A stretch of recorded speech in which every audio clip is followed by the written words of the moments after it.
मैं doctor Lalita Sharma BCom part first paper first business law आप लोगों को पढ़ाऊंगी। आज हम सिलेबस का डिस्कशन करेंगे। सबसे पहले आता है हमारा इंडियन कॉन्ट्रैक्ट एक्ट 1872, भारतीय अनुबंध अधिनियम 1872। इसके अंतर्गत 1 से 75 तक की धाराओं को हमने सम्मिलित किया गया है। अब आता है इंडियन कॉन्ट्रैक्ट एक्ट से पूर्व हमारे यहाँ पर कोई अनुबंध अधिनियम नहीं था। केवल न्याय के सिद्धांत समानता के आधार पर ही निर्णय दिए जाते थे।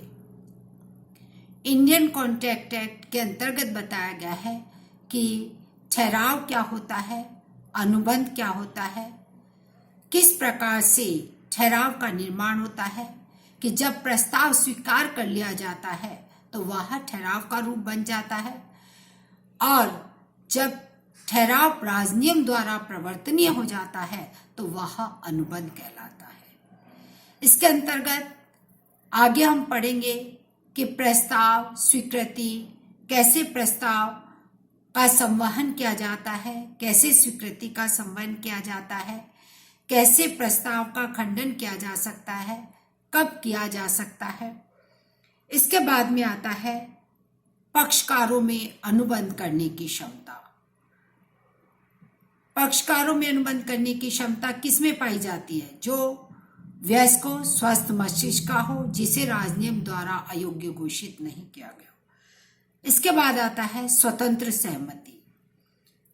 स्वतंत्र सहमति कब कही जाती है? जब वह उत्पीड़न, अनुचित प्रभाव, कपट, मिथ्या वर्णन, गलती से प्रभावित न हो। इसके बाद आता है, हम पढ़ेंगे प्रतिफल, कि किसी के बदले जो कुछ प्राप्त किया जाता है बिना प्रतिफल के ठहराव अवैध माना जाता है। नेक्स्ट, व्यर्थ ठहराव। राजनियम के अंतर्गत कुछ ठहरावों को व्यर्थ घोषित कर दिया गया है, वो ठहराव भी आगे हम पढ़ेंगे। नेक्स्ट आता है आपका सायोगिक अनुबंध इसके अंतर्गत। इसके बाद आता है अनुबंधों का निष्पादन, कि किस प्रकार हम अनुबंध का निष्पादन कर सकते हैं। इसके बाद आता है अनुबंधों की समाप्ति या निर्वहन, कि अनुबंध दोनों पक्षकार अपने अपने दायित्वों का पूरा करके अनुबंध का निष्पादन कर देते हैं या समाप्ति कर देते हैं। इसके बाद में आता है अनुबंध भंग के उपचार, कि यदि कोई पक्षकार अपने दायित्व को पूरा नहीं करता है तो उस स्थिति के अंतर्गत पीड़ित पक्षकार को यह अधिकार प्राप्त हो जाता है कि वह उसके विरुद्ध मांग कर सकता है, क्षतिपूर्ति की मांग कर सकता है। अनुबंध भंग के लिए वह उसको निरस्त घोषित कर सकता है। इसके बाद में आता है अर्ध अनुबंध। यहां तक हम देखेंगे अनुबंध कॉन्ट्रैक्ट एक्ट। इसके बाद सेकेंड यूनिट आती है हमारी इंडियन कॉन्ट्रैक्ट एक्ट में स्पेशल कॉन्ट्रैक्ट। इंडेमेनिटी एक्ट आता है सबसे पहले, क्षतिपूर्ति या गारंटी के अनुबंध। इसके अंतर्गत गारंटी दी जाती है। एक ऋणदाता होता है, एक ऋणी होता है और एक गारंटर होता है। अर्थात प्रतिभू अपने दायित्व वो गारंटी देता है। यदि ऋणी अपने ऋण का या अपने दायित्व का पूरा नहीं करता तो उस स्थिति के अंतर्गत प्रतिभू द्वारा अपने दायित्व को पूरा किया जाता है। नेक्स्ट आता है निक्षेप का अनुबंध। इसकी धारा है 148। इसके बाद आता है गिरवी के अनुबंध। जब माल को रख करके या किसी वस्तु को रख के गिरवी प्राप्त किया जाता है, धन प्राप्त किया जाता है, तो वह गिरवी के अनुबंध कहलाते। इसके बाद में आता है एजेंसी अनुबंध। एजेंसी अनुबंध सेक्शन 182 के अंतर्गत बताया गया है। एजेंसी क्या होती है? जो नियोक्ता और एजेंट के बीच में जो संबंध पाया जाता है उसे ही हम एजेंसी कहते हैं।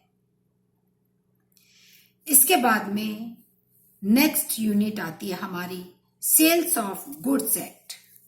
सेल्स ऑफ गुड्स एक्ट में क्या है? सेल्स ऑफ गुड्स एक्ट 1930, माल विक्रय अनुबंध। फिर उसके बाद आता है नेक्स्ट चैप्टर हमारा शर्तें तथा आश्वासन, फिर माल के स्वामित्व का अंतरण, नेक्स्ट आता है विक्रय अनुबंध का निष्पादन, और नेक्स्ट आता है अद्यत विक्रेता, और सबसे लास्ट में आता है विक्रय अनुबंध भंग के उपचार या नीलामी द्वारा विक्रय।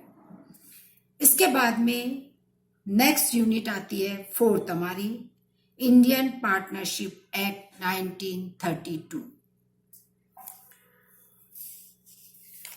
इसके अंतर्गत बताया गया है साझेदारी क्या होती है, साझेदारी की स्थापना कैसे की जाती है, उसका पंजीयन कैसे होता है, साझेदारी तथा साझेदारों के प्रकार क्या होते हैं, साझेदारों में आपस में क्या संबंध पाए जाते हैं, और साझेदारी फर्म का विघटन।